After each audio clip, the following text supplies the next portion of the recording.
ไผสิรวยไผสิมี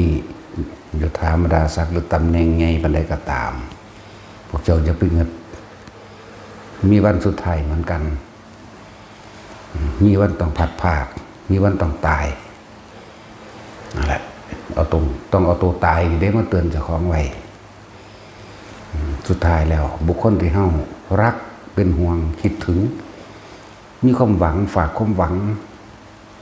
เพียงได้กระชังสุดท้ายต้องตายจากกันคือเก่านั่นแหละบ่เหลือจะค้นดอกจังว่าสังเกตหรือศึกษาความคิดของเจ้าของให้ดีๆเด้อเฮาเป็นห่วงเฮากังวลเฮาหวังกับไผบุคคลใดสิ่งใดสิ่งนั้นสิเป็นจุดประกายให้เฮาไปเกิดเป็นที่ตั้งของจิต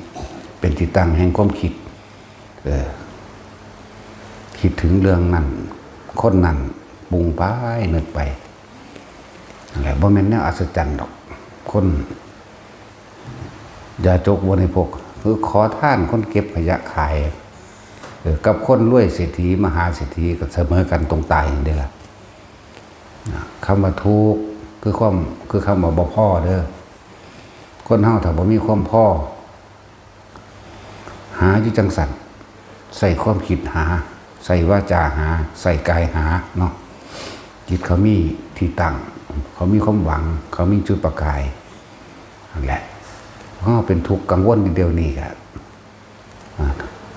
หาเฮาคิดตอนแรกที่เฮาบ่ทันได้มีผัวมีเมียบ่มีลูกนะสบายเนาะคิดแต่สิไปเล่นบางหันบางนี้นึงเด้แม่นบ่ทันอยากได้หยังเด้บ่ทันอยากได้หยังบ่ทันอยากเป็นหยังบ่ทันอยากได้ให้หน้าบ่ทันอยากได้ที่ดินหลายๆบ่ทันอยากได้รถบ่ทันอยากได้หยังดอกเป็นสบายอยู่พอแต่ปีผัวมีเมียก็เริ่มเป็นเจ้าของเนาะเป็นเจ้าของคนผู้นั้นนะต่อมาก็มีลูกก็เป็นเจ้าของลูกเข้าไปอีกบัดนี้มันก็ยังมีชีวิตเป็นส่วนตัวของเจ้าของบัดนี้ครับเริ่มจากแบ่งสมบัติได้บัดนี้เนาะขอมูลขอมั่งขอขั้นสมบัติจะแยกออกไปเป็นตัวเองก็ว่านั่นแหละต้นมันอยู่ไสล่ะต้นมันอยู่ที่ราคะเนาะต้นเหตุมันตอนแรกก็บ่เป็นหยังตอนน้อยเขาเรียนหนังสืออยู่ฮอดป.5 ป.6 มานี่เนาะฮอด15 16เริ่มมีความคิดนะไปทั้งนั้นล่ะ16ขึ้นไปล่ะเริ่มมีแล้วอยากได้ผู้นั้นอยากเอาผู้นี้ก็ได้บาทนี่นั่น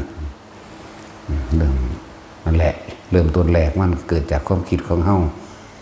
อย่างว่านั่นแหละสัญญาอารมณ์ความรู้สึกเก่าๆที่เฮากำลังแสวงหาอยู่มันท่านได้ผุดเพราะว่าถ้าถึงเวลามันผุด บ่มีไผสอนเด้เอากันนี่ไปรีเอากันเองเป็นเนาะบ่มีแปลกบ่ล่ะประเทศให้เฮ็ดหน้ากันไปเบิ่งตัวอย่างเฮ็ดหน้าเฮ็ดสวนปลูกอ้อยปลูกมันปลูกยางหรือท่อผ่ายิบผ่าสารพัดทุกอย่างแหละเรียนหนังสือนึงไปเบิ่งเด้ไปเบิ่งแต่ตัวนี้บ่ได้ไปเบิ่งเนาะบ่มีผู้ใดเฮ็ดให้เบิ่งที่หามันนี่ จังซั่นล่ะนั่นแหละบัดนี้มันมามีความรักใคร่แล้วความรักความใคร่คำว่ารักของลูกก็คือไว้ครอบครองสนองตัณหาตนคำว่าใคร่คือความอยากให้มันได้ดังใจแบบนี้เรียกว่าใครอยากในรูปลักษณะท่าทางรูปรสกลิ่นเสียงนะเพราะแต่ได้กันมาแล้วก็อยากเป็นส่วนตัวยังว่าล่ะความรักใครนี่เป็นพลังเป็นกำลังเป็นแรงพลังเฮ็ดให้เฮ็ดได้ทุกอย่างเฮ็ดได้ทุกอย่างเด้เห็นว่าให้ลายกาดก็ได้ให้อดทนก็ได้ให้ดีก็ได้ให้ลายก็ได้เด้ความรักใคร่ความยินดีความพอใจนี่นะล้วนแล้วแต่เป็นโทษที่พวกเขาบ่ทันเนาะนั่นแหละ ทุกอย่างก็มีการเวลาของมันเด้ตอนนั้นเป็นเด็กน้อยเฮาคือบ่มักว่าอยากไปนอนนำผู้นี้เอาผู้นี้เอาผู้นั้นเนาะบัดตอน16ขึ้นไปแล้วเริ่มเลยอีใดก็งามอีใดก็ผู้ใดก็รอเด้ผู้หญิงก็พอสเปคกูก็ว่าได้แบบนี้แต่ว่าขนาดนั้นก็ยังบ่เที่ยงแท้แน่นอนเด้เบิ่งไปมาโอ้ยกูเป็นตาสั่งแหมว่าเด้บัดนี้คือผู้นั้นแหน่ก็ใครเด้ผู้ชายก็คือกันกูก็เป็นตาสั่งคือกันละอีห่านั่นว่าได้บัดนี้จังซั่นแหละการเวลาของมันการสะสมอย่างของมันแต่สิเปรียบเทียบอย่างหนึ่งเหมือนกันกับเฮาเคยผิดกันหรือแบบนี้แบบสมัยเฮาเรียนอยู่ป .6 ป .5 ป .6 เฮาเคยหักหมู่ผู้ใดผู้หนึ่งฝังใจไว้การเวลาผ่านมา50ปี60ปีเฮาลืมเขาแล้วเด้แต่ว่า70ปีมาเห็นกันอีกเทื่อนึงเว้าระลึกนึกถึงความหลังเด้เนาะเป็นนักสั้นตอนนี้ตะกี้นะเฮาว่าเด้อันห่อเขาก็ปากแหลกบองไปหาอันเด็ดผักเกษตรผักกระถินข้าวมันเป็ดกินอยู่หันอยู่นี่เนาะทุกยากลำบากเนาะเดี๋ยวบอกกันได้บัดนี้เด็กน้อยสมัยนี้บ่จักหยังโอ้ยไปเด้เนาะนั่นแหละเหมือนกันละกับเฮาลืมไปแล้วเฮาเคยรู้จักกันกับหมู่ผู้หนึ่งสมัยตะกี้เฮาก็คิดฮอดเขาอยู่ได้เดี๋ยวนี้ก็ดีคือเขาอีลูกจีเขาอีหยังแน่แหละหรือมันตายหรือบ่เขาอีอ่อนเขาอีลูกจีเขาอีหยังพวกนี้ยังชื่อใดเคยผูกพันเคยซอยเหลือเขาหลายอะไรอย่างคิดว่าจักมันสิไปตกทุกข์ได้ยากอยู่ทางใดแต่ของก็ทุกข์คือกันแต่ของก็บ่มีแต่ว่ามันจื้อได้น่ะบาดเขาหนีน่ะมันให้น้ำเขานะเขาก็ให้น้ำเฮาคือกันนั่นแหละหางมันเป็นเด็กน้อยเด้ตอนนั้นมันเป็นความเมตตาเรียกว่ารักเมตตาหวังดีโดยความบริสุทธิ์ใจซึ่งกันและกันบ่มีเรื่องเพศเรื่องกามเข้ามาเด้เป็นความห่วงใยมันอยู่กับยายมันยายเฒ่าจักมาแตะทางใดเขาก็เลยเขาก็บ่รู้นั่นแหละเคยรักอันนั้นอันนี้ไปเขากินน้ำรักบักแตงโมไปเขากินเดี๋ยวตัวเขาบ่มีเขากินมันอยู่กับยายเฒ่าๆยายก็บ่จักซื้อละลืมแล้วดักฮอดยามบักม่วงก็รักบักม่วงไปให้บักหุ่งไปให้อันนั้นอันนี้บางทีก็ขอเขาวัดไปให้เด้นะพอจะจากกันให้น้ำมันคิดฮอดมันคิดฮอดแบบเป็นห่วงทางบ่มีแนวอื่นปนมาถึงมื้อนี้แล้วคือช่วงระยะเวลาหนึ่งเฮาบ่เคยคิดพอแต่ว่ามาอยู่นี่เฮามีสติคือเฮามีความสงบลงบัดนี้มันระลึกอันใดอันหนึ่งได้หลายอย่างระลึกถึงคนผู้นั้นระลึกไปจังซี่นะนั่นแหละมันก็เลยการเวลาของมันทางบ่ได้มีตัณหาบ่มีความอยากอีหยังเด้ที่ตัวเป็นห่วงในลักษณะที่ว่ามันได้ธรรมะบ่นอเด้มีหลายอีอยู่เด้ที่ผู้ชายก็คือกันผู้หญิงก็คือกันยังคิดฮอดคิดถึงแบบอารมณ์ความรู้สึกแบบนั้นนะแบบเป็นห่วงกันเป็นห่วงปรารถนาหวังดีแล้วก็บ่ให้ไผรังแกอีกเป็นสั่นแต่เฮาบ่ได้ครอบครองแบบนั้นนะแบบบ่ได้คือเรื่องผัวเรื่องเมียนั่นแหละระลึกไปมันสิชื่อได้แต่อีรูจีนะอีลูกีแน่อีอ่อนแน่ยังเบิ่งสิละสั่นไว้นั่นมีแต่ความเป็นห่วงกันแบบปรารถนาหวังดีซึ่งกันและกันสงสารกันเด้เบิ่งของเฮ็ดตูบเฮ็ดหยังอยู่ไปนึงเนาะมึงนี่คิดถึงเฮามีโอกาสได้ซอยใดเฮาอยากซอยนะนี่เฮาคิดถึงตรงนี้นะเราซอยมาตลอดนั่นแหละหลายๆคนถึงบางอย่างเป็นของหลักมากเขาก็อิ่มได้ในมื้อนั้นก็สร้างตอนนี้คิดแบบนี้นะตอนนั้นก็คิดว่าอยากให้เขาได้กินนึงเด้นั่งแต่ตะกี้มันมีหมักงิ้วเนาะหมักงิ้วอ่อนๆไหมแต่สินจะเคยกินบ่หมักงิ้วอ่อนๆหมักงิ้วดิบเอาจำเกลือมั่งจำปลาแดกมั่งเนาะก็เอาหมักงิ้วต่อไปเขากินเนี่ยตอนนี้มันอยู่จังไดนะทางสั้นแหละ ตอนนี้เขาอยู่จังไดหางว่าแม่นความรักใครแบบผัวเมียเด้นั้นตอนนี้ก็เป็นแบบนั้นนะเป็นห่วงบามันได้ธรรมะบนออีหานี่ถ้ามึงฟังกูอยู่มึงก็มาหากูแล้วกูคิดหอดมึงอยู่เด้ถ้ามึงบ่ทันตายถ้ามึงตายไปสวรรค์แล้วก็แล้วไปถ้ามึงไปเป็นเปรตมึงมาหากูอีออนอีลูกีแต่ก็ชื่อซื้อบ่ได้อีลูกีมันนี่แหละลูกหลานมึงก็จะบ่ฟังหรือบ่สั่นแหละหลายๆอย่างถ้าความรักของเฮาเป็นแบบนั้นคนบ่ฆ่ากันเด้เนาะอันนั้นคือความรักความปรารถนาหวังดีเป็นเมตตาเป็นกรุณาพร้อมเด้อันแล้วเป็นจังซี่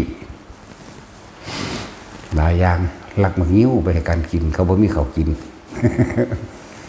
หาลังมือก็ขอข้าวในวัดนั่นแหละ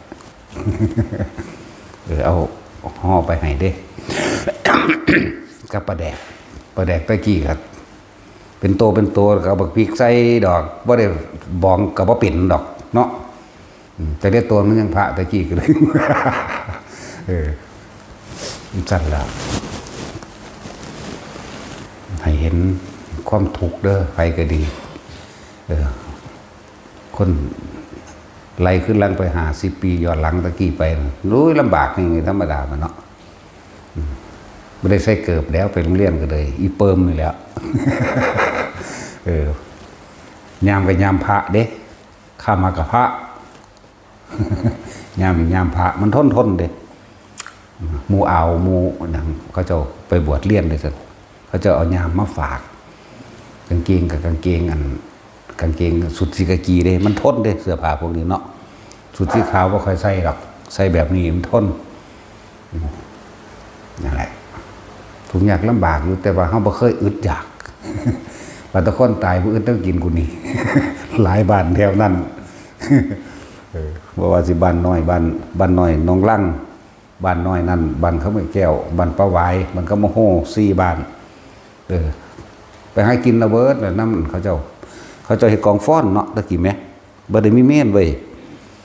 บ่อึดแต่คนตายนี่แต่นั่งแสบๆกับงานแจกเขาไปหากินรวดนี่แหละตัวกินผีของแท้กินผีมาตะเกามันเลยบ่ยานบันไดพูดถึงว่าผู้ใดมีอดีตชีวิตที่ทุกข์ยากที่ลำบากอะไรว่าล่ะที่ลำบากเฮาระลึกถึงตอนที่พวกเฮาบ่ได้มีภาระบ่มีเมียบ่มีผัวบ่มีลูกบ่มีหลานบ่มีหนี้บ่มีสินเนาะสบายเหมือนกันคบหากับหมู่พวกก็คือกันกับคนที่เฮาสงสารเขามันก็เลือกคบเป็นอยู่เด้ตะกี้ก็เลยถ้าผู้นี้เป็นตาสั่งเฮาก็ไปนำเด้ถ้ามารังแกคนเฮากูก็ตีปากแม่งคือกันเด้แต่เฮาบ่เคยรังแกผู้หญิง1บ่มีจักเทื่อ2บ่เคยตีผู้อ่อนแอก็ผู้น้อยบ่เคยตีแต่รุ่นใหญ่กว่าเฮา6-7 ปีตีพวกนี้ฟาดมัดเดียวสลบเลยเวลาตีก็2-1พร้อมเฮาผู้เดียวได้เข้า2บ่เคยรังแกไผนี่แต่เขามารังแกแต่ฟาดขึ้นเลยมันจะไปทั้งไม้โลดแต่ว่าก็บ่ค่อยมีเรื่องเพราะว่าบ่แม่นคนอันธพาลนะบ่มีเรื่องอย่างสั้นก็มีอยู่แหละแต่ว่าทางบ่ได้แม่นทั่วไปก็บอกให้ฟังว่าเฮาบ่เคยรังแกคนอ่อนแอกว่าแล้วเฮาก็บ่เคยตีผู้หญิงเลยแม่นถ้าเป็นเด็กน้อยมันก็สร้างดอก มีแต่ให้เขาตีเขาบ่ตีเขาได้ให้เขาตีผู้หญิงก็ดีนั่นแหละคือเอาความรักแบบสมัยเด็กน้อยนะมาเทียบใส่เดี๋ยวนี้เฮ็ดได้บ่บัดนี้มันบ่ได้เด้บัดนี้มันมีแต่ความห่วงลูกห่วงหลานแต่ขนาดโซคนเสมอลูกหลานตีกันก็ศูนย์ไปน้ำเขาเหรอลูกหลานแต่ของผิดแท้ๆเนาะก็ยังจะเอาชนะพ่อแม่บางคนเลี้ยวระย่ำบ่จากเด็กหน่อยบ่จากผู้ใหญ่เนาะ ลูกเจ้าของไปรังแกเขาบาดเขาฟาดขึ้นลมแน่ไปถีบเขาเลยก็มีเตะเขาเลยก็มีเด็กน้อยๆหรือซ้ำลูกเจ้าของนั่นแหละนั่นแหละไม่ละเพราะว่าอย่างมันขาดคุณธรรมขาดศีลธรรมขาดคุณธรรมบ่มีหิริโอตตัปปะบ่มีความเกรงกลัวบ่มีความละอายบ่รู้จักไว้นั่นแหละแต่ถ้าคนบ่มีธรรมะก็เป็นแบบนั้นแหละเป็นแบบนั้นลูกเด็กน้อยตีกันก็ไปตีน้ำเด็กน้อยสาหัสก็2-3 ขวบไปเตะมันจังซี่เนาะจังซั่นแล้วกูก็จะฟันข้อมือขาดด้วยกันเลยเนี่ยนั่นนะแต่ว่าคันเรียกตัวลูกมันเลยบ่กล้าเฮ็ดจังซั่นแล้วหลายอย่างพวกเขากะล่องไล่เลี้ยงชีวิตที่ทุกข์ยากลำบากมันจะเป็นเด็กหน่อยเด้อชีวิตคนบ้านนอกเขาบ่ได้ต่างกันดอกแล้วเขาไม่ตะกี้บ่ได้แล้วง่ายปานนี้เด้ฮอดปีใหม่บ่ได้จังแล้วสาปลากะเอากะปิดได้สาอยู่คนละข้างเนาะสะปลาบ่ทันได้มีเครื่องสูบเครื่องหยังเด้บัดเขาเจ้าเก็บไปแล้วบัดนี้หนาวบ่อยๆมากก็ไปหาเก็บอันปลาขี้เก่านั่นแหละขวดขี้ตมขวดปลาไหลขวดปลารสเนาะตาสินแงบขึ้นมาอันแล้วลำบากบ่ล่ะให้เห็นทุกข์เด้อันนี้ที่เว้ามาเด้อให้พวกเขาสลดสังเวชใจตัวเองให้เห็นทุกข์ของตัวเองแต่ก็เห็นความเวลาเฮ็ดให้เฮ็ดหน้าเห็นความลำบากของพ่อของแม่เขานำต่อมาเขาก็มาเป็นพ่อแม่เขาก็ลำบากแบบเดียวกันอีกจังซั่นแล้วฝนตกฟ้าห้องปานใดก็ได้ดันใส่เพิ่นที่จริงเวลาฟ้าห้องฟ้าผ้าเปียงลงมานี่ล่มเบิ่มมานี่เพิ่นก็ย่านเด้แต่ว่าเพิ่นทางทำท่าแข็งแกร่งขึ้นมาเพื่อเป็นที่พึ่งของเฮาเนาะนั่นบ่ล่ะเพิ่นก็ย่านคือกันเด้จังซั่นแล้วเพิ่นก็ย่านบ่ย่านเพิ่นสิเข้ามาถึงหน้าเฮ็ดหยังนั่นแหละนี่ให้พูดถึงความลำบากที่ว่าแม่นสิหากินยากลำบากเพียงใดก็สั่งก็เพียงแค่ว่าหากินซ้ำตายแม่นสิหากินง่ายก็ตามมันก็หากินซ้ำตายคือกันพวกเศรษฐีนั่นน่ะแต่เศรษฐีที่มีคุณธรรมก็ดีก็มีอยู่บ่แม่นว่าบ่มีแต่ว่าเฮาเว้าเรื่องชีวิตคนอีสานคนบ้านนอกขอดหน้าพวกเฮาคนฟังลาวหรือคนฟังอีสานก็อันเดียวกันก็คักนั่นแหละบ่ได้ต่างกันดอกหาอยู่หากินแบบเดียวกันกินกบกินเขียดกินกุ้งหอยปูปลาขุดจิโปมงุ้มหอยกินกลางม่องกลางดางไปใส่เบ็ดใส่กั่งไปเนาะหอดย่ามปลาขอนก็เอาปลาขอนไปใส่ไส้ใส่ตรงไปแล้วนี่ให้พูดถึงความลำบากในการหากินให้สลดใจวันลำบากเกิดมาศาสตร์ใดมันก็สิแล้วหากินคือเก่าหนึ่งตัวเนาะแล้วปลาขอนห้างเธอก็ลักเอาปลาขอนเขาก็มีเนาะก็น่าพี่น้องนั่นแหละหลายอย่างตะกี้เกี่ยวเขาไม่ได้เป็นนังสี่ไม่ได้มีรถเกี่ยวเอาก้นเกี่ยวลงแขกเกี่ยวเขาหาบน้ำท่าล้านแต่สินเห็ดเป็นบบุญแล้วเห็ดเป็นที่ว่าเจ้าตีละวันเด็กน้อยเกิดมาว่านเกิดจักหยังเนาะ เสียหญ้าล้านเนาะหาบฉีง้อฉีควายได้บาดนี่ก็หาบน้ำกระปิดตัดเอาต้นอันยังหลังต้นคัดม่อนมาดเป็นแล้วก็จุ่มเหยียบลาดท่าล้านไปตัวตะกี้ใส่ไม้คันลาวหาบมันกะแต่บ่มีอัน2 คนก็ใส่มาเฮ็ดมาถึงของย่องกันมากก็ใส่หางดันแล้วลำบากบ่ล่ะตะกี้หาบที่ละ2 มัดขางละ2 มัดมือหน้าเลยง่ายขึ้นไปแต่กะรู้สึกมวนเด้ครับบ้องจังอย่างเลยเนาะเป็นมวนเด้บัดนี้มันก็ม้วนมันก็แลนล่ะเนาะมาเขามันกันไปตำกับอันพวกต้นหญ้าต้นหยังในคันหน้าพ่อแม่ก็มึงอย่าแลนมึงอย่าแลนบ่ได้ฮู้จักได้ว่าหมาเขามันโลนลงสนุกงานไปเลยนะท่านพ่อแม่ ก็บ่อยากให้มันเสียเม็ดเข่าเนาะโดนอดอยากมันแห้งแล้งอยู่เด้ตะกี้มันบ่ได้เป็นบัดนี้เด้อันนี้ยังหากันกินง่ายหาง่ายอยู่ค่ะความสะดวกสบายซุมื้อนี้มันมีรถแล่นพุ่นแล่นพี่อย่างหลายอย่างตะกี้ย่างเอาไปหากันเนาะหาแล้วเชื่อว่าสิแกล้งเกิดได้กับผ่านไปปีนึงแล้วก็มีได้ ไปแกล้งเกิดครั้งเทื่อก็ 2-3 ปียังแกล้งก็มีได้แต่เฮายังแกล้งเกิดปีอีกปีนึงมันเด้ตะกี้มันบ่ทันได้มีอำเภอห้วยเม็กยังบ่มีเด้ที่มันอยู่กันทลายวิชัยอยู่เด้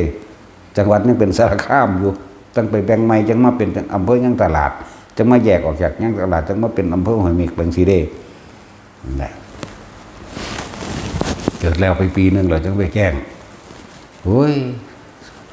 รถมาพญมื่นคันเดียวนึงเนาะเบิดบาทมัน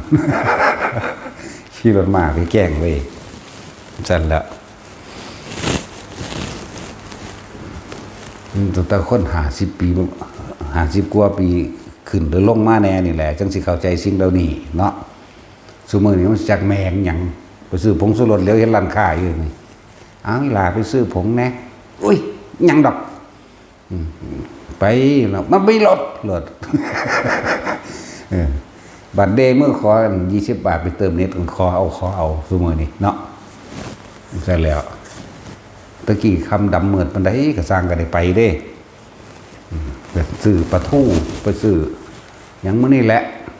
ร้านมีบูซื้อปลาทูลักขนมลาวมานำ มันมีบูมันมีถิ่นมื้อนี้แหละลักเบิดนี่แหละพอใหญ่ตาดมมื้อนี้ จังซั่นแล้วเขาเจ้าเฒ่าเขาเจ้าบ่ทันเฮา จังซั่นแล้วก็สิซ้ำเฮาเดี๋ยวนี้ตัวตะกี้ของเฮาเด็กน้อยอยู่บางคนก็ตายไปแล้วแม่เจ้าก็สิอยู่ในระหว่าง50 กว่าตอนนี้เฮาก็50 กว่าบัดนี้เฮาเป็นก็จะเกือบ70หรือ80หรือบางคนก็ตายแล้ว100แล้วนะนั่นแหละบ่ได้เว้าสนุกสนานเด้เว้าให้สลดใจเด้อตายแล้วนั่นนะบางคนก็บ่รู้จักธรรมะเลยจักสิไปจังใดกันแน่เนาะแล้วพวกเขายังโชคดีอยู่เด้ได้มารู้มาเห็นได้มาได้ยินได้ฟังนี่แจกแจงเค้นแล้วเค้นอีกเด้ขนาบแล้วขนาบอีกด่าแล้วด่าอีกเค้นแล้วเค้นอีกมันมาธรรมดาเด้ยิ่งไปสมัยเขาปฏิบัติอยู่นั่นเนาะบ่ได้ขี่รถไปเด้อย่างเอาตลอดบ่แม่นกรรมฐานคุณนางกรรมฐานเหินฟ้าเด้ ย่างเอาโอ้ยได้กล้วยอันตีบหน่วยเดียวมันก็สุดยอดแล้วนะ สู้มื้อนี้แม่จักแม่นหยัง เดี๋ยว ก็สมัยเป็นเนนมันกะของเฮาฝึกหัดมาแต่พุ่นแล้วโดยประมาณ3 ปีกว่าหรือ4 ปีไปหา4 ปีเกือบ4 ปีไปนอนเล่นนอนเมียบเด้อยู่ซ่านน้ำหนองไฟวัดตะกี้หนองไฟวัดมันใสมันมีบัวมันมีตามขอบมันมีปลาใหม่ปลาหยังน้ำมันใสไปนอนแล้วก็เกิดคล้ายๆครับไอ้ซ่านน้ำผ้าไหลลึดๆๆๆๆไปเลยปล่อยจิตเพิ่นไปน้ำมันตะกี้บ่จักดอกแต่ว่าเพียงแต่ว่ามาเรียบเรียงใหม่ให้ฟังเกิดกลายเป็นทรงกลมเหมือนวงกลมแต่ว่าเป็นทรงกลมยุบยับยุบยับยุบยับยุบยับขึ้นนะตะกี้บ่จักหยังดอกจิตร่วมก็ว่าไปนั่นแหละหลังจากเป็นน้ำระยิบระยับทรงกลมแล้วเกิดกลายเป็นแบนแก้วมันทรงกลมเหมือนกันออกเหลื่อมยุบยับยุบยับยุบยับนั่นแล้วก็กลายเป็นวงกลมพึบแล้วก็เห็นอย่างต่างๆนานาแปลกประหลาดนะจากนั่นหรือว่านั่นเพียงใดกัดบ่ขาดเวลาบ่ได้เมื่อนั้นบันเห็นนั่นเห็นนี่จนว่าถึงความว่างได้แล้วมันก็ออกมาเอาเองมันบ่ธรรมดาสว่างจ้านี่แต่ว่าคิดที่จำอันนี้ไว้จำได้คือเก่าเด้เว้าไปนี่ก็จำได้นี่เว้าไปตามจำได้คือเก่าเด้ที่เว้านี่เว้าไปตามอันที่มันเห็นเว้าไปจำ ภาพขึ้นเบาตามภาพขึ้นเบาตามด้วยนี่นั่นแหละเขาไปสู้ความว่างนั่นโอ้โหอัศจรรย์นะนั่นแหละตอนนั้นตัวเองกับบ่เข้าใจมันได้ตอนบ่เข้าใจยังตอนมันว่างตอนนี้ก็บ่เข้าใจเกินมันว่าง ก็บ่ฮู้จักว่าหยังนั่นแหละก็เริ่มมาแต่สั้นๆแหละแล้วก็เป็นคนมักเรียนวิชาอาคมด้วยวันนี้ผู้ได้เถ่าๆเนี่ยหาทำเอาวิชาอาคมเบิร์ดไปมักซอกๆแซกๆไปตรงสันเรื่อยๆเบิร์ดนั่นแหละแต่จังว่ากว่าสิฝึกหัดมาได้กว่าสิน้ำยอดแต่ละอันแต่ละอย่างมาแนะนำพวกเจ้าเอายอดเอาผลมันโดดเอามาประคองเอาซื่อหนึ่งหน้าของเขามันหลายอย่างถ้าจะเอาเรื่องสวดมนต์ไหว้พระสมัยตะกี้อันใดที่พระเพิ่นสวดตามงานศพตามธรรมบัตรได้เบิดโดยว่าต้องไปท่องอีกที่เอาหนังสือมาประกอบเพียงแต่มันผิดอักขระซื่อๆนะกับอันพวกใบไม้เขามาสวดเอาไม้ปาติโมกข์จังสิมันก็บ่ค่อยได้เพิ่นกับเฮาก็บ่ค่อยได้ยินได้ฟังมันก็เลยจื้อบ่ได้เลยมาสวดเอาไม้ซื่อๆดอกท่องเอาอันใดที่บ่ได้ยินได้ฟังอันนั้นที่ได้ยินได้ฟังมันเที่ยนึง2เทื่อมันก็จำได้เด้มันเด็กน้อยอยู่ตะกี้นั่นแหละชีวิตกะทุกข์ยากลำบากหาใส่เบ็ดกบเบ็ดปลาหาปลาเก่งๆเด้ ใส่เบ็ดกบใส่เบ็ดปลาตั้งแต่หากินเป็นก็หากินมาตลอดนั่นแหละหลังจากออกเรียนแล้วก็ตัดขาดเลยจากบ้านนั้นคนก็บอกคนบ้านนั้นบ่รู้จักเดี๋ยวนี้คนบ้านนั้นเขาเมื่อแก้วเนี่ยบ่รู้จักหลวงพ่อนี่เด้ผู้ใหญ่กว่าที่คุณเคยแน่ก็ตายไปแล้วก็มีผู้ยังแน่ก็จักน้อยผู้น้อยกว่าบ่รู้เลยแม้กระทั่งหมู่เดียวกันก็ยังจำบ่ได้นั่นแหละพอเฮาบ่กลับบ้านเพราะว่าเฮาไม่มีบ้าน ไม่มีบ้านให้กลับไปทั่วที่จับจุดบ่ได้หลังจากไปบวชแล้วอันนี้ก็เริ่มศึกษาเต็มที่อ่านหนังสือพระไตรปิฎกได้บัดนี้ก็ไปสอบนักธรรมตรีโทเอกได้เรียบร้อยสอบฮอดมหาปริบาเลียนพุ่นล่ะยาก็ล่ะสอบเบิดนั่นแหละได้แต่เวลาโรงเรียนหยุดปิดเทอมนะมีรถพาผู้เฒ่ามาส่วนไปจัวปิดเทอมเด้จัวปะเอ้าไปรถเด้จักมันไผส่วนไปทุดงนั่นแหละตะกี้ก็บ่จักทุดงแต่ว่ามันม่วนเป็นน้ำปลาน้ำดง มันม่วนคือหยังนี่เด้หลวงพ่ออันก็พาไปตัดสิแต่นั้นเพิ่นก็สิอยู่ใน30กว่าปีตลอดทั้ง40และ50ปีแต่ตอนเฮามัน14-15นึงเนาะ14-15ปีนึงนะพาเขาจะพาไปเนี่ยไปบางทีก็60-70บางองค์ก็ไปลัดเอาน้ำทางก็มีเท่าพระเฒ่าอันนั้นแหละนั่นเลยจังว่าเก็บเกี่ยวประสบการณ์ต่างๆไหลไปเลยเดินผ้าไปหันไปนี่ไปน้ำเพิ่นนะบัดนี้บ่ได้หยังดอกแต่ว่าตอนมาใหม่ตอนเฮาตะบวชมาใหม่นี่มันจะคอยร่วมกันเอาเอง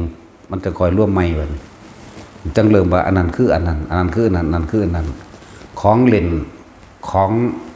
ที่มาฝึกหัดพวกเฮานั่นเฮาไปเอายอดมันมาฝึกให้เราให้แค่ว่าพวกเจ้าให้แค่รักษาทรงไว้ซื่อมันสะสมมากขึ้นถึงการเวลามันบัดสิตายว่าพวกเจ้าก็เข้าสู่ลมหายใจบ่จักมันก็ไปของมันเองง่ายๆแต่ว่าเฮากว่าสิเข้าใจได้แต่ละอันแต่ละอย่างกว่าสิดึงยอดแต่ละอันอันนี้มันผิดพลาดมันเยอะแยะอยู่เด้นั้นกับความที่ทรงคิดออกนอกหรือไปหาละเล่นต่างๆมานี่ไปตามภพภูมิต่างๆก็ไปยังออกจากล่างเลยเด้บ่ได้แม่นอัน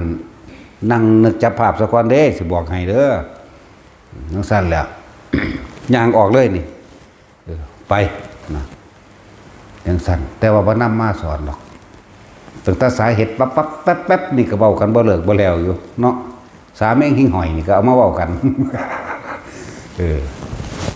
เอายอดมันหลดอยู่ในลมหายใจหลด เอาอุณาโลมลมหายใจนี่แหละอยู่แค่นี้ไปเท่าตายนั่นโลดบ่ต้องอันปรากฏการณ์หรือสภาวะต่างๆหรือนิมิตต่างๆเดี๋ยวแก้ให้หรอกแก้ก็แก้ให้ทิมนึงได้บ่ได้มันว่าแก้ให้เอาสร้างมันไปเรื่อยแค่นั้นนึงได้ว่านี่แต่ตนเฮาไปเองมันฝึกกับหลวงปู่หลวงตาแต่ละองค์เพิ่นฮู้จักว่าเฮาเป็นคนแนวใดถ้าบอกให้มันตรงๆให้มันเฮ็ดแนวนี้มันสิไปเฮ็ดอยากว่าล่ะต้องบอกแนวนี้มันจึงเฮ็ดแนวนี้ แล้วก็ต้องแบบดูถูกท้าทายพร้อมมันจึงเฮ็ดนะหลายอย่างสิได้จากเพิ่นแต่ตอนนั้นก็คำว่าใดนี่มันหาก็มาคิดได้ตอนนี้ดอกบ่แม่นได้ตอนนั้นสนุกสนานให้ห้าไปซื่อๆเด้เล่นเฮ็ดม่วนน่ะนะแต่ว่าเฮ็ดได้จริงเด้ เฮ็ดเล่นเฮ็ดม่วนเฮ็ดแกล้งเพิ่นจังซี่แหม นั่นแหละด้วยอาการพิธีต่างๆที่ว่าโยกสั้นหรือหมุนก็นี่แล้วแนวเฮาเอาถวายผ้าเข่าขึ้นมานั่งหมุนแล้วบาดควงขวากอยู่ผู้เดียวนั่นแล้วสาดมันม่วนเด้อสั่นเบิดมือเบิดคืนอยู่หั่นแล้วขวากยืนขึ้นก็มีบัดนี้ยืนก็มีนั่งก็มีนั่งย่อๆก็มีเฮ็ดบัดทุกแบบไปตัดเอากระโปรงมะพร้าวเนี่ยมาตัดแล้วเอาตังมาใส่ก็มีหมุนเร็วกว่าเก่าอีกต้องฟกตกไปพุ่นก็มีนั่นแล้วแต่ว่าเฮาฮู้ต้นมันมาว่าเฮาเฮ็ดจังใดเป็นจังใดแต่ว่าเฮาเอายอดมันเอามาให้เข้าใจบ่นี่แต่เอายอดมันมาให้ซื่อๆเด้เราเฮ็ดแบบนี้ให้พวกเจ้าทรงชาญเจริญชาญแบบนี้เด้อถ้าผู้ใดอยู่ในลมหายใจใดมันบ่คิดถึงกองการกิเลส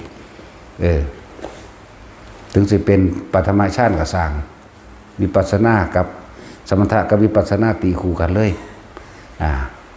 บัดมันเมื่อยขี้ข้านคิดมันก็เข้าสู่อาการปิติบ่มีความคิดอยู่เฉพาะอาการปิติอย่างเดียวนั่นก็เป็นฌาน2ปราศจากความคิดนึกเด้ฌาน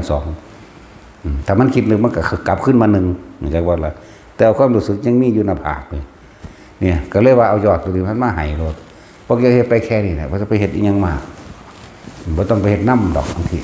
ต่างๆนานาสารพัดตัวสิย่างออกจากร่างกายได้จังซี่มันบ่ไปนำอื่นได้ไปหาเบิ่งผู้สาวบ่ธรรมดาเด้หาเบิ่งผู้สาวผีนั่งหน้าก็งามมีแต่พวกงามๆเหมือนกันเด้ออกไปครั้งแรกสู่เขาบ่ได้ที่มันสิมีเป็นเมืองคือเป็นเมืองแบบเมืองโบราณดอกแต่เลี้ยวเบิ่งทีแรกคือถ้ำแต่ว่าบาดเข้าไปจริงแล้วเป็นคือเมืองโบราณมีนายทวารยืนอยู่2ถือหอกไปหอดมันก็แปลงร่างเป็นหน้าเป็นลิ้วเขาใส่เฮาเลยตีนเหยียบไว้ข้างนึงตัวนี้จับฟาดแต่ว่าเผลอใส่ตัวนี้ที่สู่กันโดนเติบแต่ว่าสู่บ่ได้หลวงตาอยู่พญบัวหยิบข้อขึ้นมาเนี่ยวึบนะกบดานะนั่นแหละกบดากับเบาๆอย่างไปอีกแปลงสั้นแหละสู่ได้บาทนี่เข้าไปในเมืองเขาได้แต่ว่าไปแผ่อีง่ามบาทนี่โอ้คนเจียผ่าเนาะของเขาก็ยังนุ่มยังแน่นอยู่เราก็จับก้นเลยแหละจับก้นจับนมเลยเด้กลุ่มกอดเอาเลยเด้สั้นแล้วก็ไปสู่เขาบ่ได้ทั้งในนั่นอีกเพราะกินมันมีความอยากดอกไอ้ว่านี่มันเบื่อเปิ้นล่ะงามก็ดอเว้ยเนาะไผสิอดได้อยู่ในโลกมนุษย์มึงเสร็จกูหรอวะมันอยู่ในโลกมนุษย์ซื่อๆดอกสู้เขาบ่ได้อีพวกนี้บ่ไปเอาอีกมันแปลกประหลาดอยู่เด้เอาอีกแล้วเพิ่นก็ว่ามึงเฮ็ดจังซี่แหมถ้าสิบอกตรงๆว่าให้เฮ็ดแบบนี้บ่เฮ็ดเด้เว้าแนวใหม่ก็มาเฮ็ดแนวนี้แหละเดี๋ยวเพิ่นเจตแนวเพิ่นว่าถ้าบอกมาแนวนี้มันเฮ็ดแนวนี้นะก็เฮ็ดนะ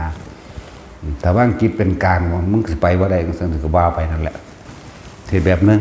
นะนั่นแหละหลายอย่างบ่สิเมืองใดก็สร้างฮู้มาเห็นมาเบิดนั่นแหละบัดนี้เฮามาจับเอาเคล็ดลับมัน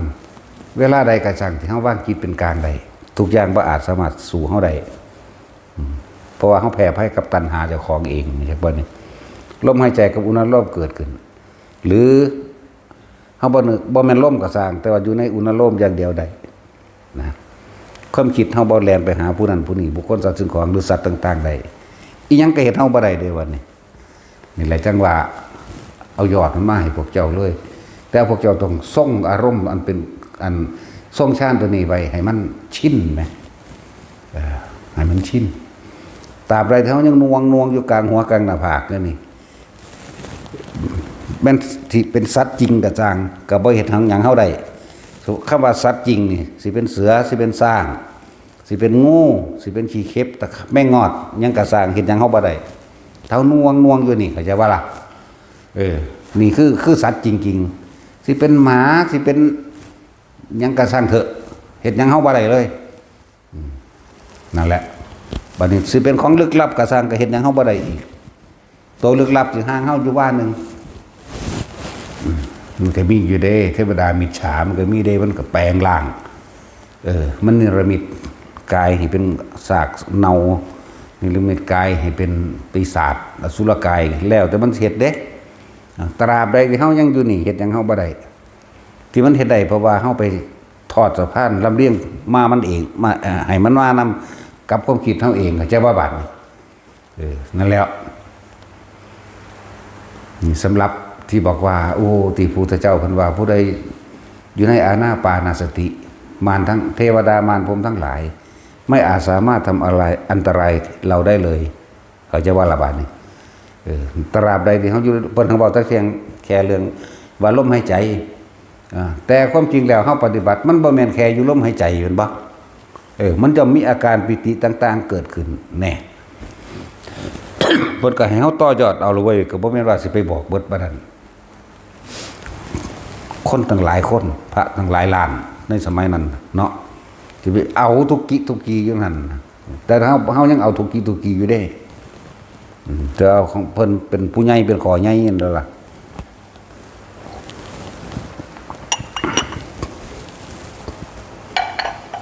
นั่นแหละ ละเอียดเข้าไปอีกเห็นความคิดเจ้าของไหลไปนั่นบ่ล่ะ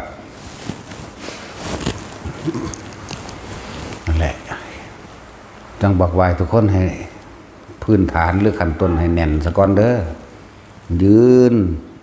กะลมหายใจกับอุณหภูมิเกิดขึ้นได้จนเดินลมหายใจกับอุณหภูมิเกิดขึ้นได้นี่เฮาฝึกความเคยชินมันเด่นนี่เพียงแค่ปณพฌานเด่นนี่นั่งก็ให้ได้ปั๊บทันทีเลยรู้ลมหายใจคำว่ารู้ความรู้สึกลมหายใจกับอุณหภูมิเกิดนึบยืนเดินนั่งนอนชินได้บัด ต่อมาเฮาย่างไปซื่อๆนี่เฮาบ่นึกถึงลมเฮาบ่อีหยังคือบ่นึกถึงสิ่งใดเลยปุ๊บอุณหภูมิเกิดปุ๊บนึบขึ้นเลยเห็นบ่บางคนก็เกิดกลางหัวเลยเห็นบ่นั่นคือฌาน2นั่นแหละปราศจากความคิดนึกวิตกก็คือคิดนั่นแหละใช่ว่าล่ะบัดนี้ปราศจากความคิดนึกเฮาแค่สังเกตความรู้สึกอยู่ในจุดเดียวเถอะนี่ยืนเดินนั่งนอนชินจนชินฌาน2ตัวที่3จิตรู้สึกว่าอิ่มอยู่ข้างในอิ่มแต่บ่มีความคิดอีหยังบ่มีอีหยังนะเป็นอิ่มเป็นสงบเป็นสุขมันสงบล่ะมันจังสุขได้มันบ่มีสุขมันบ่มีทุกข์อีหยังเด้แต่มันมีความอิ่มจิติปราโมทย์เบิกบานอยู่ในนี่แหละตัวนี้สิละเอียดขึ้นมาจนว่ามีความคิดเอาเองไหมจะว่านี่เป็นสังขารคิดเอาเองด้วยความที่บอกว่าแต่เฮาชินในฌานที่1วิตกวิจารปิติจับเอาวิตกวิจารปิติสุขเอกคตาเป็นอารมณ์หนึ่งได้แล้วด้วยความเคยชินมาฌานที่2คือมีเฉพาะปิติแม่นบ่แม้นตาเฮาสิเห็นบุคคลสัตว์สิ่งของหูเฮาสิได้ยินเสียงจมูกเฮาสิได้กลิ่นเฮาก็บ่นำสิ่งนั้นมาคิดแต่ว่าล่ะนี่คือความชิน ต่อมาเกิดนี่3นี่เกิดความอิ่มเบิกบานนี่ในใจของเองอยู่ในความรู้สึกนี่แหละความรู้สึกว่างๆความรู้สึกอุเบกขา ว่าสุขเอกคตาเป็นชาติที่สามมันเป็นภาษามันแต่ความจริงมันองค์โลงอยู่ไหมตัวโลอยู่ไหมเป็นซึ้งลึงก็ว่า เป็นโล่งๆโป้งๆอยู่ว่างจากสิ่งที่มีอยู่นี่ไหมนี่บัดนี้ความคิดจะแอบพุทธขึ้นเข้าใจบัดนี้นั่นเป็นความคิดต่างหากบัดโดยความคิดหนึ่งในฌานที่หนึ่งรูปรสกลิ่นเสียงเข้ามากระทบสัมผัสเฮากับบ่นำมาคิดเพราะเฮาสิรักษาลมกับอันนี้ฌานที่สองน่วงมีเฉพาะปิติอย่างเดียวรูปรสกลิ่นเสียงสิเข้ามากระทบเฮากับบ่นำเข้ามาคิดเนี่ยเกิดความเคยชินที่หนึ่งชินที่สองก็จะเป็นต่อมาฌานที่สามอิ่มเบิกบานว่างโล่งต้อโลอยู่ความคิดขึ้นกับสร้างด้วยความเคยชินที่ว่ารูปรสกลิ่นเสียงบัดนี้ความคิดกับบ่ต้องนำมาคิดเรียกว่านะมันมีตะลู่ดังเดียวได้บาดนี้เพิ่นก็เลยว่าจิตคือผู้รู้กับจิตกับผู้รู้ก็สิ่งเดียวกันถ้าจิตไม่คิดไม่นึกผู้ถ้ารู้แล้วนี่ไม่คิดไม่นึกมันก็ปล่อยว่างดอกความคิดคุดขึ้นเอาเองนี่แหมตัวนี้มันละเอียดเด้อหลายคนที่มาเข้าถึงตรงนี้พยายามบังคับบ่ให้มันคิดเพราะว่าเป็นหยังพวกเจ้าคือบ่เที่ยงแท้คือบ่แน่นอนเพราะพวกเจ้าข้ามขั้นตอนขั้นที่หนึ่งก็บ่ชินขั้นที่สองก็บ่ชินมาตัวที่สามนี่มาตัวที่จับมาสิปล่อยว่างจากความคิดได้นี่มันก็เลยรู้สึกโดดไปโดดมามันเหมือนกับบ่มั่นคงไหมบ่มั่นคงเข้าใจป่ะล่ะ นั่นแหละ มันก็เลยรู้สึกเหมือนกับฟุกได้มั่งนะมันบ่คือพวกเขาที่จับเอาที่ละจุดกูสิบ่ข้ามขันนี่นะตั้งแต่เฮาฝึกมาว่าที่เฮามากำหนดตนเองใส่ตอนทันที่ว่ากูจะต้องเบิ่งลมหายใจโดยบ่ให้ขาดออกจากลมหายใจใน7มื้อกูสิบ่ให้ขาดสติคือนึกถึงลมอยู่อย่างเดียวนี่บ่ให้มันขาดบ่ให้มันเผลอหลับบ่ให้มันเผลอหลับหรือเผลอไปตามนิมิตนะเนี่ยว่าสิกุมเอาอยู่7มื้อบ่ได้จักเทื่อเลยเถิดไปทางเท่าใดนะเลยเถิดไปจนถึง5 เดือน6 เดือนกว่านั่นแหละความเพียรความอดทนมันสั่งสมไปของมันหลังจากนั้นความเพียรมีกำลังของมันเองเข้าใจว่าล่ะ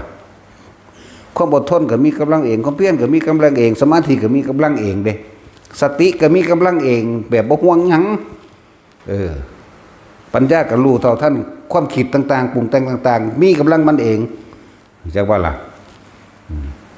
แล้วจะบอกอินทรีย์ภาวนาชั้นเลิศอินทรีย์มันแข็งมันแกร่งแล้วศรัทธาอินทรีย์สติอินทรีย์ก็ว่าไปปัญญาอินทรีย์วิริยะอินทรีย์จนถึงปัญญาอินทรีย์มันเกิดกลายเป็นพละเข้าใจบ่ศรัทธาภระวิริยะภระสติภระสมาธิกับภระแล้วกับปัญญาพละมีกำลังกล้านั่นคือมันเป็นเอาเองได้บาดนี้มันบ่ห่วงหยังเพราะว่าเฮาอาศัยการสั่งสมความเพียรก็พยายามเอาตัณหาละตัณหาเขาจะว่านี่เอาความอยากละความอยากกูต้องเฮ็ดให้ได้กูต้องเฮ็ดให้ได้นะปุ่นมันเทียบปุ่นเวลานั่นนางบ่แม่นดูถูกเพิ่นไปเทียบว่าเพิ่นกับคนคือกันกูกับคนตัวมันเป็นจังเฮ็ดบ่ได้คนคือกันแท้ๆนี่จักบ่ล่ะเลอะเอิ้นว่าเอามานะนี่ละมานะแต่จะว่าเอามานะทิฏฐิเจ้าของละมานะทิฏฐิเจ้าของโดยเอาผู้อื่นมาเปรียบนี่นะตัณหาละตัณหามานะละตัณหาสั่น ถ้าเฮาเพียรพยายามในตัวเฮาเองอยู่ของมันเองมันไปใส่มันสิเป็นเองดอกบาดนี่6 เดือนกว่าๆนั้นมันบ่ได้สนใจมรรคผลได้บาดนี่มันบ่ได้สนใจผลที่คาดไว้ได้บาดนี่ตะกี้มันไปคาดจอสนใจผลที่คาดไว้กูต้องได้7 มื้อต้องเป็นอรหันต์ให้ได้7 มื้อเข้าใจว่าล่ะเอาไปอ่านมาแล้วนะว่าผู้ใดเพ่งอยู่ในอานาปาน7 วันมั่ง7 เดือนมั่ง7 ปีมั่งมันบ่ล่ะแต่ของตั้งกับความโลภของคนเนาะความอยากของเฮายังแรงกล้าความโลภของเฮาแรงกล้าอยากเข้าใจว่าล่ะกลุ่มเอา7 มื้อ โอ้ยมือหนึ่งล้มอยู่เป็นร้อยเป็นพันเขาเดือดเผลอแงกไปนับหนึ่งจากวันบัดนี้ความคิดบ่เผลอกระสังเสียงนกแวกไปแล้วตั้งไหมตะกี้หลับตานำเด้มันหยังขอแขกเสือกไปเมื่อนตาเบิงเรียกว่าล่ะนับหนึ่งไหมเริ่มต้นไหมทุกครั้งที่ล้มเหลวเริ่มต้นไหมทุกครั้งที่ล้มเหลวเริ่มต้นไหมทุกครั้งที่ล้มลุกขึ้นมาล้มต้นไหมนับหนึ่งว่าสั้นสิบอกว่าเขาบ่ได้เฮ็ดอันบ่เล่นเด้อเขาเฮ็ดมาเป็นแสนเป็นล้านเทื่อนั่นบ่ได้บอกเล่นเด้ล้มแล้วล้มอีกล้มแล้วล้มอีกแต่ว่าล้มแล้วก็ลุกตั้งอยู่หั่นมาแล้วจนถึงบางหันมันบ่ได้มีความขาดคะเนมันบ่มีความหวังเป็นของมันเราเองเลยเหมือนเป็นแมงมึงอยากตายบนตัวบันเฮ็ดเบิดทุกแบบคือพยายามสิจับลมบ่ให้ขาดแต่ใจบันพยายามสิมีสติรู้อยู่กับลมหายใจบ่ให้มันออกกันจากกันเลยนั่นแหละผูกเจ้าของใส่กกไม้ไว้มั่งผูกทั้งหน้าก็ได้ผูกทั้งหลังก็ได้จังก็ล่ะผ่ามาพันมาก็มาผูกยืนเตะเสะลงแจ็คว่าเสร็จแล้วทั้งหลังทั้งหน้าผูกเบิดเอาแบบใดดีเฮ็ดเป็นเบิดทุกอย่างแบบมันเริ่มมีกำลังกายของมันเองนั่นแหละเบื้องกระหนามันเป็นแมงได้มันอยากตายกันลงหน้าผาถึงตัวแล้วนั่งอยู่หันบักลายมือมาด้วยล่ะนั่นแหละเพราะว่าเขาฝึกที่หนึ่งที่สองที่สามจนเข้าใจดีแล้วตัวที่สี่เลยเป็นอัปปนาฌานอัปปนาสมาธิก็ว่าไปบัดนี้ว่างจากสิ่งที่เขามากระทบกระทั่งทั้งเบิดทั้งที่เป็นรูปธรรมของแท้หมายถึงของจริงๆนี่ทั้งที่เป็นอรูปต่างๆที่มันก่อเกิดขึ้นหรือนิมิตนะใช่ปะล่ะปฏิเสธมันก็เศร้าเอาเองกูบ่ได้เป็นแมงยังดอกก่อนมันก็เป็นของมันไปจังซั่นเด้บัดบ่ได้ยังบ่เป็นยังไปแล้วก็เศร้าเอาเองไปเลยบ่มีความอยากบรรลุเรียกว่าบ่มีความอยากบรรลุบ่มีความอยากได้บ่มีความอยากเป็นบัดที่เศร้าก็เศร้าไปจังซั่นประเด็นมาเถียงกับเขาว่าวันที่เท่านี้เดือนนี้ปีนี้เพิ่นเด้บ่ธรรมดาเด้มาเถียงอยู่กับเขาบ่แห้งเด้เวลาจังซั่นมากคือมันลืมไปเลยได้บัดมันลืมถามเขาว่าวันที่เท่าใดคือเฮาเข้าใจว่าเฮาไปวันที่เท่านี้แล้วบักกูก็ว่ามื้อเดียว1 2มื้อนึงอ่ะนะทั้งแทนบ่แม่นติ7-8 เดือนยังเถียงเขาอยู่เถียงเขาว่าวันที่เท่านี้อยู่แล้วเป็นซั่นนั่นถึงว่าตราบใดที่เฮายังมีความยินดีความพอใจในธรรมนัตถิฉันทัสสะหานิมีความยินดีมีความพอใจนัตถิธรรมเทศนายะหานิในการใคร่ควรพิจารณาธรรมและปฏิบัติธรรมนัตถิวิริยัสสหานิจากบ่นี่มีความเพียรพยายามนัตถิวิปัสสนายะหานิในความที่จะรู้แจ้งเห็นจริงตามความจริงให้ได้เมื่อมันรู้แล้วนัตถิวิปัสสนายะหานัตถิสมาธิทัสสะหานิจิตตั้งมั่นบ่หวั่นไหวกับสิ่งใดจากบ่ล่ะมากานัตถิวิมุตติยาหานิอันตัวเข้าสู่ความหลุดพ้นคือบ่มีความอยากหยังหลุดพ้นคือบ่อยากได้หยังบ่อยากเป็นหยังสำเร็จบ่สำเร็จก็สร้างหีแหมมึงได้บาทนี่จากบ่ล่ะหมดความหวังหมดความปรารถนาแล้วพวกเฮาทอกันอยู่เด้เนี่ยพากันเอามาแปะพากันไข้ควรใส่เจ้าของบ่บูนาทีฉันทสหานินาทีธรรมเทศนายาหานินาทีวิริยัสสหานินาทีวิปัสสนายาหานินาทีสมาธิทัสสหานินาทีวิมุตติยาหานิเห็นบ่แปลใส่เจ้าของเด้อตอนนั้นอิเมหิชาหิธรรมเมหิสมนาคตัสสะพุทธัสสะภควโตนี่แม่อิเมหินี่ข้าพเจ้านี่เขาจะว่านี่ชาหิธรรมเมหิเนี่ยข้าพเจ้าระลึกถึงธรรมทั้ง6ประการอันพระศาสดาได้ตรัสไว้ดีแล้วจากบทอิเมหิชาหิธรรมเมหิสมนาคตัสสะพุทธัสสะภควโตนี่นอบน้อมธรรมทั้ง6ที่พระพุทธเจ้าตรัสเอาไว้ดีแล้วนัตถิฉันทสหานินัตถิธรรมเทศนายหานินัตถิวิริยัสสหานินัตถิวิปัสสนายหานินัตถิสมาธิทัสสหานินัตถิวิมุตติยาหานิก็ได้ว่าล่ะอยู่บทใดเอา เฮ็ดหัวน้ำงอกนึงบ่จักหยังจักอย่างโอ้ยเนาะบ่ได้ตัดสินแล้วศาสตร์ก้อนหินอยู่ในหัวนั่นนะอยู่ในมหาธารณปริตสูตรนั่นเด้แม่นบ่นังสั่นตัวจังมาต่ออิเมหิทวาทัสหิธเมหิสมนาคตัสสะทว่าไปว่าหยัง12เนี่ยอยู่ในอัตนะ12เนี่ยจากบ่นี่นัตติทวานัตติราวานัตติอปุตังนัตติเวคายจิตังนัตติพยาปตาโนนัตติอปติสังขารุเขขาจากบ่นี่จนถึงที่สุดแล้วจิตมันตั้งมั่นอยู่ในสังขารทั้งหลายต้องบอกมันก็เป็นสังขารุเปกขายานจึงเรียกว่านัตติอปติสังขารุเปกขาเนี่ยบทต่างๆที่พระพุทธเจ้าเฮานำออกมาแสดงล้วนแล้วต้องเป็นไปโดยความหลุดพ้นทั้งหมดเด้ที่ว่าปริตไปว่าคุ้มครองก็คุ้มครองอยู่ของใจเฮาตัวเองนี่แหละจักบ่ล่ะนั่นแล้วบ่มีได้คาถาไล่ผีมีแต่เมตตาซึ่งกันและกันมีแต่หมู่พวกกันเนาะสัตว์ตัวอิเมหิทวาทัสสหิธัมเมหิสมนาคตัสสะพุทธัสสะภควโตนัตติทวานัตติระวานัตติอปุตังนัตติเวคายิตตังนี่นัตติพยาวัตตมโนนัตติอปติสังขารุเปขานี่ใช่ว่าละบาทนัตติทวานัตติระวานัตติอปุตังนัตติเวคายิตตังนัตติพยาวัตตมโนนัตติอปติสังขารุเปขาทำบทนี้เขามาขอฟังดูแปลตรงนี้ให้แน่นี่เขาบ่เข้าใจเทวดาก็บ่เข้าใจเด้จากบลาภาษายังกระหลืนน้ำมันเนาะกระหลืนพวกนี้แต่ขนาดพวกนั้นเขายังว่าอัญญาขอความเข้าใจตัวนี้แน่ถ้าวาระวานอภุตังมันยังเด้พวกเขานี่เฉยกูบ่จักกูมีแต่สิสวดป้องกันผี กูสิสวดให้รวยเห็นปะโอ้ยพวกโรคจิต พวกป่วยทั้งใจพวกป่วยจากพ่อบ่รู้จักหยังเนาะนั่นแหละมันก็ท่องไปที่นั้นอิเมหิอัฏฐารสหิตเมหิสมนาคตัสสะพุทธสาวกโตนะโมสัตตานังสัมมาสัมพุทธานังนี่เมื่อเฮาเข้าถึงตรงนี้แล้วเฮาก็เลยขอความเคารพนอบน้อมของพระพุทธเจ้าตั้งแต่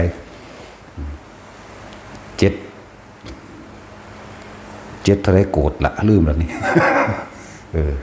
นั่นแล้วมันเห็นลึกซึ้งถึงคุณของเพิ่นเด้มันยังละอะไรเท่าไร70 ล้านโกรธนี่ผมก็เคารพพระพุทธเจ้านัตติถ้าว่าบ่แม่นคุณละเป็นทองเอาไหมนี่บัตรสิบอกมันก็ลืมมัน แค่2 ข้อนะก็พอแห้งแล้วบ่เข้าใจหยังเนาะคือว่าพุทธนังชีวิตสานสกาเกนะกิอันตรายโยกาตุงตถาเมหตุอ่านอันชีวิตแห่งองค์สมเด็จพระสัมมาสัมพุทธเจ้าที่ใครๆไม่อาจสามารถทำอันตรายได้ชั้นใดขอความเป็นอยู่ของข้าพเจ้าจงเป็นเช่นนั้นเถิดเห็นว่าล่ะบัดนี้เฮาก็กล่าวคำสรรเสริญเพิ่นตัวเห็นว่าซั่นแล้ว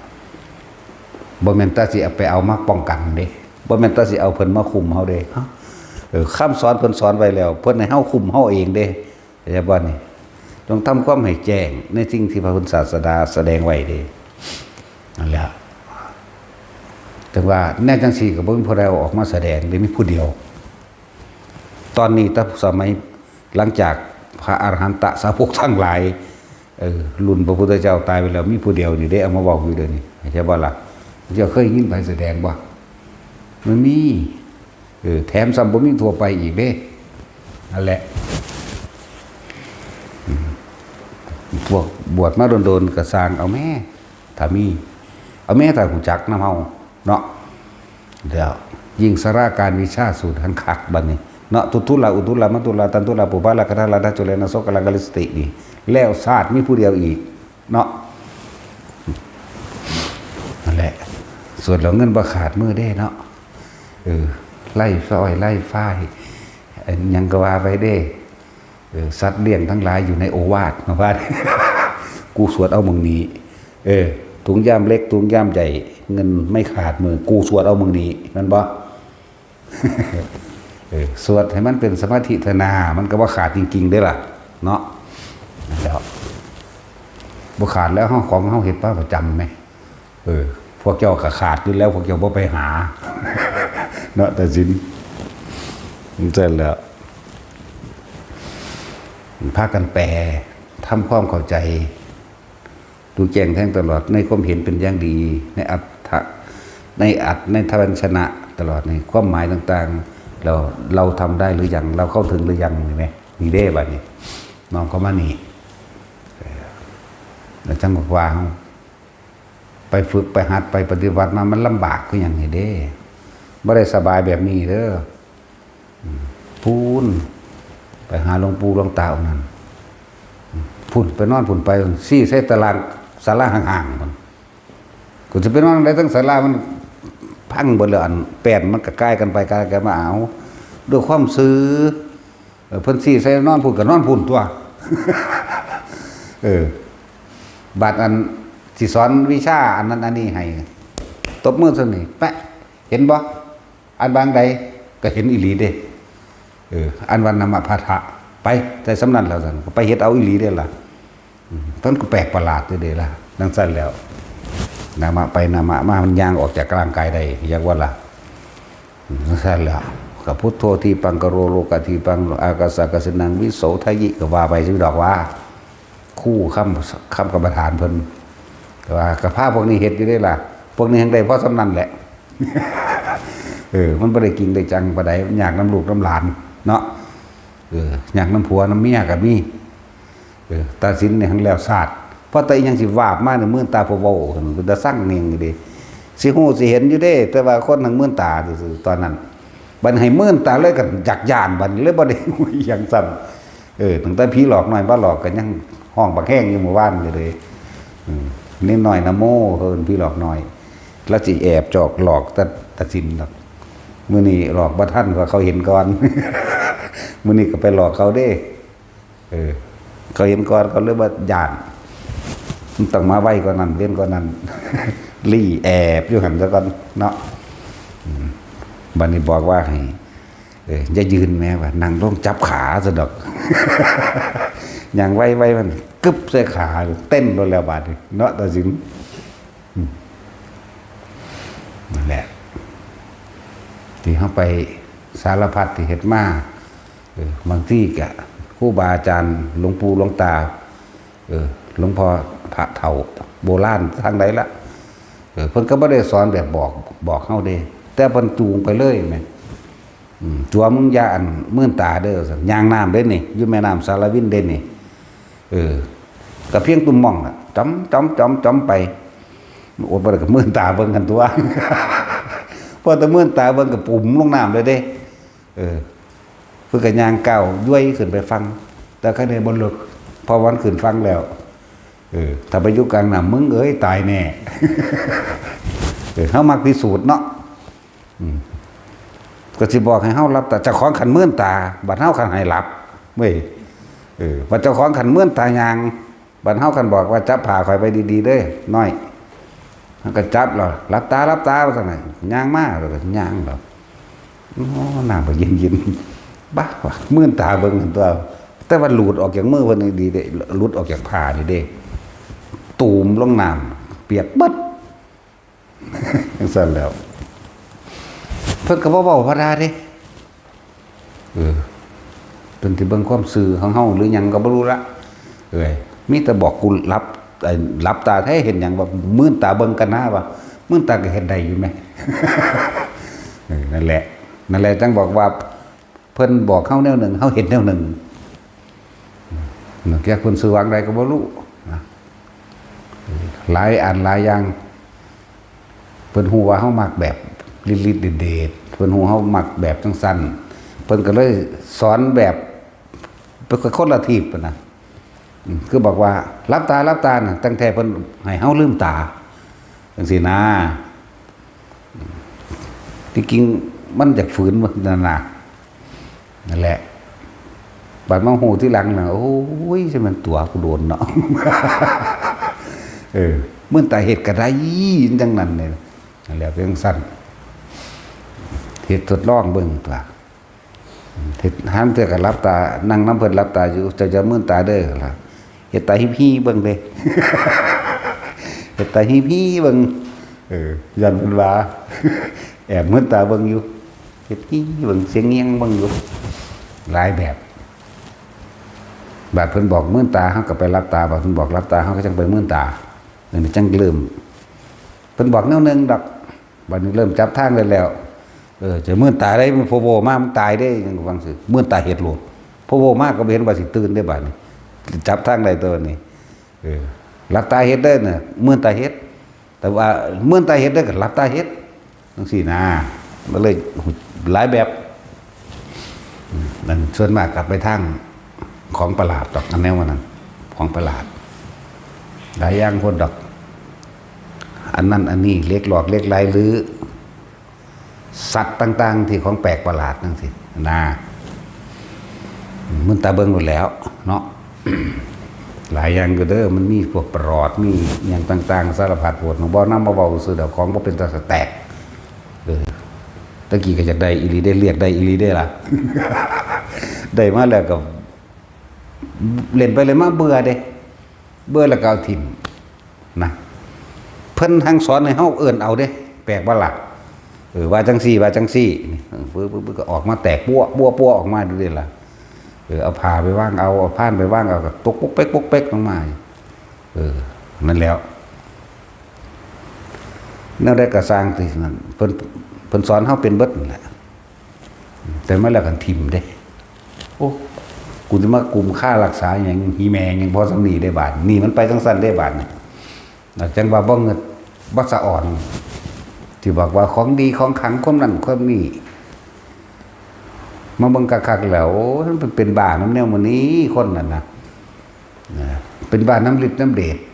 นะคือพระสงฆ์องค์มุภิกษุสงฆ์ซุมื้อนี้ให้บูชาอันนั้นหรือว่ารุ่นนั้นรุ่นนี้หุ้ยกระจอกของเฮาขี่พระบินเลยก็ได้ก็ยังบ่ได้สนใจเพราะว่าบ่แม่นทางพ้นทุกข์บ่แม่นหนทางพ้นออกจากทุกข์เลยกับทุกข์ก็เก่าอีกเพราะว่าหวงเพราะว่ายึด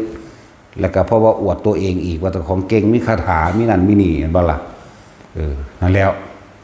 เนี่ยจังว่าบ่ได้สนใจเลยอันพวกกันทำนายท่ายทักหูทิพตาทิพแต่มึงแน่กิ่งบอกเลขมึงก็บ่บอกไป100 ปีพุ่นโลดเนาะแล้วก็บอกทุกประเทศไปพร้อมแม้บอกล่วงหน้าถ้าเขาเปลี่ยนแปลงประเทศนี้เปลี่ยนประเทศนี้เปลี่ยนบอกไปเลยตัวพวกหูทิพพวกตาทิพพวกบุยใบยังต่างๆหั่นน่ะพวกดูดวงที่ดูหาแม่มึงบอกมึงสิถามบอกเอาซื้อเนาะซื้อว่าจังใดเกิดเมื่อใดถ้ามึงดูแม่นจริงๆมึงถามหาแม่มึงบอกลูกก็อีหา เรียนรุ่นนั่นเรียนรุ่นนี่เว้ยขี่ตัวเขาแม่นบ่ล่ะขี่ตัวคนเขาจากหาทางพ้นทุกข์แต่ว่ากลับเอาทุกข์ให้เขามาก็เก่าให้เขาเป็นหลงงมง่าย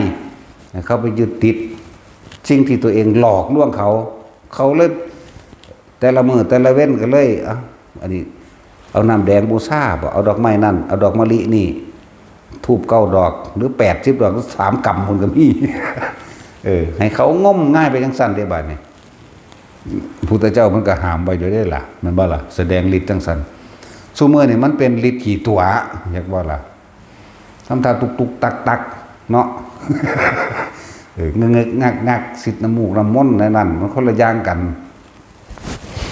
อันนี้โหหลายอย่างอยู่เด้สิไปฮู้ไปเห็นเอาทิ่มปัดแสงลูกแก้วพญานาคลากอยู่สักกี่มีแต่เม็ดงามๆตัวมันลอยมาจับเอาก็ทิ่มไว้คนมาขอก็อุ้ยภาษาลูกแก้วตาแมวนะก็เอาสั่นตัวภาษาสั่นสักก้อนหิน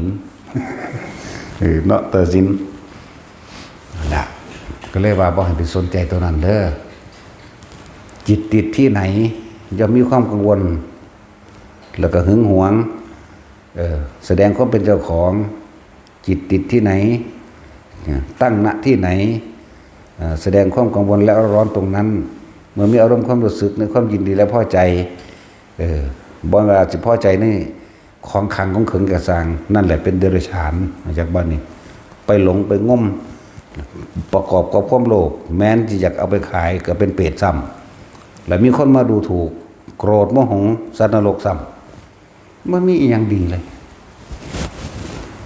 มันรถเขียวเงาๆเขาก็จับเบิ้งแหล่ๆนะโอ้ยก็ถิ่มลงดินกับรูปลงดินอีหลีเด้มันจากบ้านละ เขาว่าปลาหลอดทั้งสั้นทั้งสี่เขาว่าแม่งนั่นแม่งจักเบิดแล้วแหละจะจับได้สอดเสมอได้จับเลยทั้งสั้นแล้วว่าเป็นยังตราบใดที่เฮาทรงชาติใดลมหายใจนี่กับอุณหภูมินี่นี่เพียงแค่ปฐมฌานนี่ก็สามารถป้องกันได้เบิดทุกอย่างแล้วพยาบาลนี่แม้กรรมเก่มาจากไสแต่ว่าเฮาบ่คิดถึงมันก็มาตามความคิดเฮาตัวเห็นบ่ล่ะมันมาตามความคิดเฮาได้ยังก็ดีแต่เฮาหยุดคิดได้โดยเอาอาศัยลมหายใจกับอุณหภูมิไว้นี่ปฐมฌานนี่ก็ได้แล้วทุติยฌานได้แล้ว1 2 3 4ได้พุทธเจ้าสอน1 2 3 4 4 3 2 1เฮ็ดเรียนไปมันเป็นเครื่องอยู่เป็นวิหารธรรมของหมู่พระอริยเจ้าทั้งหลายอันเป็นเครื่องอยู่เด้ถ้าอาจจะบ่เข้าใจเขาอาจจะทรงฌานธรรมดาหรือเป็นโสดาบันอยู่ก็ตามโสดามัคอยู่ก็สร้างถ้าก็ทรงอยู่1 2 3 4 4 3 2 1ของเขาเจ้าบัดสิตายมาเขาจะได้อรหันต์ตอนใจขาดก็ได้เด้ซึ่งเฮาเลยเข้าใจแต่พระอรหันต์นั่นเนาะได้ตอนตายก็มีอย่างว่าล่ะตอนเป็นก็มีบอกกำหนดตายโตพวกนี้เหมือนกันหลักกับการละกิเลสสิไปละเอาสังโยชน์10ติสักกายทิฏฐิวิจิกิจฉาศิรพัตตุปมาทปิฎะกามราคะเป็นบ่ล่ะรูปราคะอรูปราคะมานะทิฏฐิอุทธัจจะและอวิชชาไล่ไปจังซี่บ่เลยเปี้ยงบาดเดียวก็มีบางคนก็ไปถึงอนาคาเลยก็มีจากบ่บรรลุหยังนี่แม่นบ่บรรลุอนาคาเลยก็มีบางคนจากบ่บรรลุอรหันต์ก็มีบางคนเรียนเก่งๆหลายๆมากๆได้โสดาบันก็มีคือพระอานนท์ความรู้หลายกว่าหมู่เด้แม่นบ่ล่ะบาดสิตายกันบาดอันพุทธเจ้านั้นแล้วจังได๋แม่โอ้ยบ่ธรรมดาดังนี้พุทธเจ้าตาย8 เดือนบ่จังบรรลุเข้าใจบ่ล่ะว่าน่ะตอนกับพระอานนท์ก็80 ปีแล้วเด้บาดนี่เป็น